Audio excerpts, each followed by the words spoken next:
Hey everyone, welcome back. I've been very productive. I've been having a play.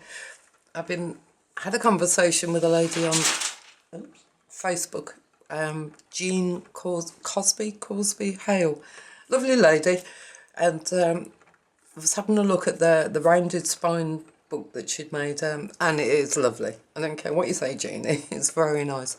So I thought, okay. Now I've been bookbinding for a number of years, but normally little art books, notepads, that type of thing. So it is what it is. Although for rounded spine, because I could only find a rolling pin, I couldn't find. I'd thrown away all my big cans and what have you. It's more like a tunnel spine. It is very pronounced, as you can say. Now it is hardcover. This is called a 3/4 casing, simply because the spine piece comes over about 1/4 of an inch, or halfway across. Halfway across. It doesn't come halfway across, so that's called a 1/4 case on the book. It is paper covered. I've then gone over it with some protective sealant to give it a bit of age. Tim Holtz Distress Glaze, I think it's called. So we have a picture. As you can tell, probably tell, it's a travel book. I just felt the urge to have something different. Sometimes you have to take a step sideways. So this is what this is. There's about 170 odd pages in this. And yet it feels quite light compared to some of my other stuff. So hardback, paper covered, distress glaze. There's a Tim Holtz fastener. That's the front view, if I can get that in. So old map on the front. That actually looks like vinyl or leather, but it is paper that I've gone over with the same stuff, that distress glaze. And then the old map on the back.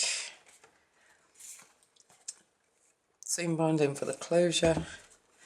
Now it uses what they call a case binding, which is this bit at the top. So where it's, or I've seen it called a floating hinge or floating binding. I don't know. In the books, certainly when I was learning to bookbind, it was it's just a normal common or garden case binding, albeit exaggerated because of the size of these books.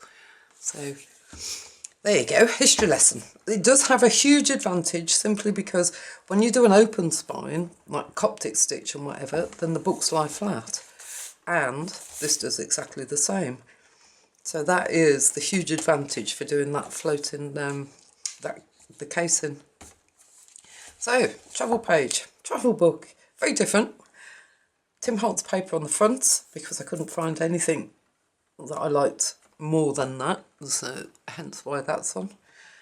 And I've used a kit called Vintage Voyage. I'm pretty sure it's Ephemera's Vintage Garden, but it might be Dreams, etc. So I will go and check that out and then put them all below, so I can give the correct people the credit for that. I've just added a lining page with a bit of digi stamping. It's fairly plain. There are no tags in this one. It will be for sale. There are no tags, and the price reflects the fact that it is. I haven't done that much decorating. So, a bit of sewn lace. That's maps. What I have done, which I thought was, I was sat there one night bored.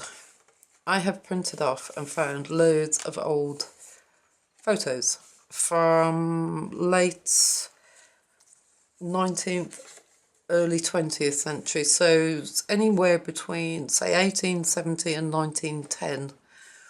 That's where all these images are from. So what I've tried to do is make it look like, I don't know, your family travel, your family travel journal. They're not glued in, they are all clipped in, so they can all come out. There are adverts and maps, lots of maps, because it's a travel book. See how nice that the casing makes it lie flat. Coffee dyed paper, woohoo! I've had it staring at me for months, soon as I've been using all the plain stuff. Just normal sort of plain paper, and I thought, no, come on, something different. So there we go. There is a tag, and I don't have one to hand. Bear with me, sorry. So, a tag. Like I say, no tags in this. It was going to be a do-it-yourself or finish-it-yourself, or what do people call it? Semi-naked. I prefer scantily clad, I think, rather than semi-naked, but there you go. Another old picture, two ladies, or two young girls actually. Cool. Can you imagine going dipping in the sea and that? You'd drown. Time's gone by. There are 7 signatures, like I say, about 170 pages. So there's a pocket there. Government bond. Newspapers. Maps. Vintage cowboy.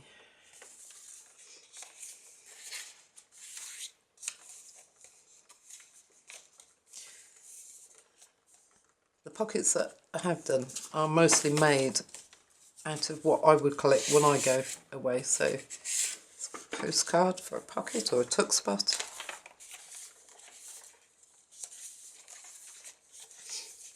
The construction of the heads, presidential heads.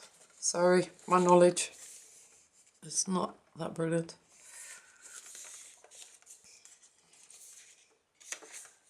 And the third signature, so we have another pocket there.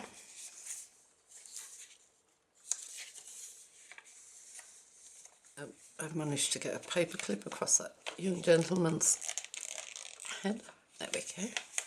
So I've tried to do it like family snapshots.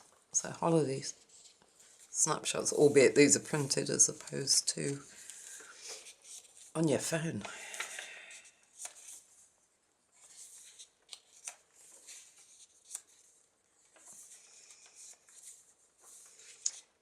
Adverts, ledger paper, so pockets. Some nice young lady enjoying a picnic.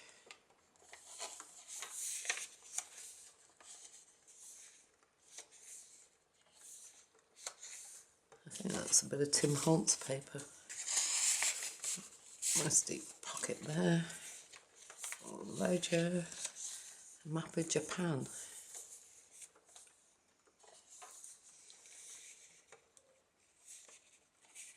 Sailing port. That is actually down in Cornwall. That picture. Maps.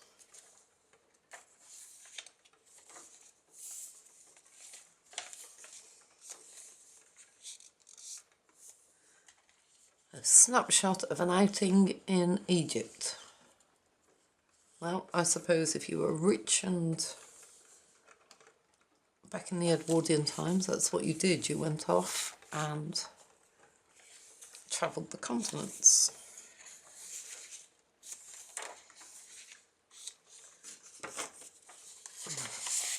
Big pockets.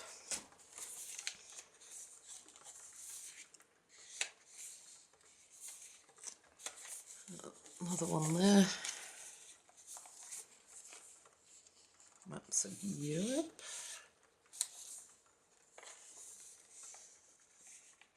Fishing port. That one's down in Lewin, Cornwall as well.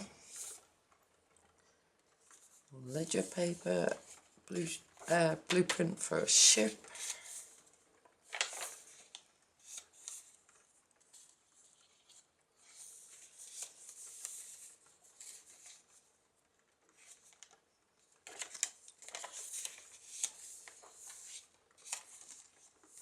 Happy couple there paddling.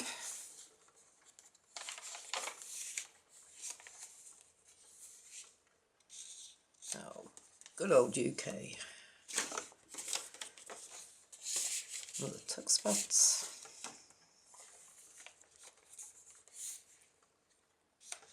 And the 6th signature. Another big pocket. Advert for World West Rodeo. Graph paper. Everybody's favourite aunt. She just looks so cheerful.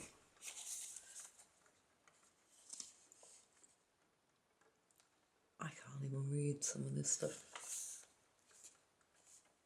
Very nice map.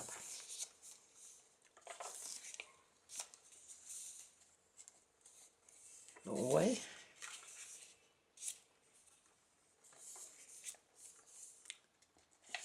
And I can hear my kids up.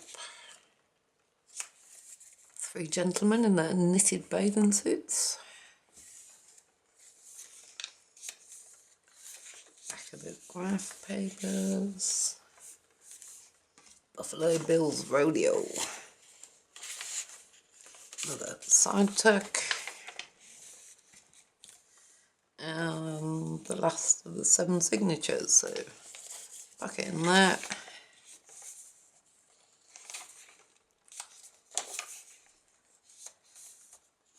$1,000 bond for the, I think that's the rail company, St. Louis, Chicago. Graph papers. Another tall ship with some sailors going back. That's a map of Paris.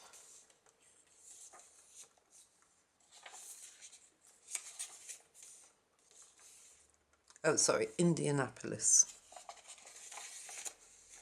And there's the Eiffel Tower. I think this was 1890. Paris hosted an international exhibition, and there is the globe at the back.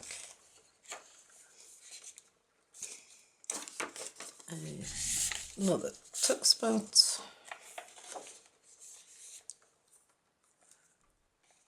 And the back page and the Tim Holtz page, that one. So there we go. God, I haven't made one of these in years. Jane, thank you very much for the inspiration. Like I say, we'll be listing this one on Etsy, and the price does reflect the fact that there are no tags and stuff in there. Right, thank you very much for watching. I probably won't be around for the next couple of weeks. We are off away with a couple of the kids and grandchildren coming to visit. Oh joy. On that cheery note, I will speak to you all when I get back. Take care. Bye bye.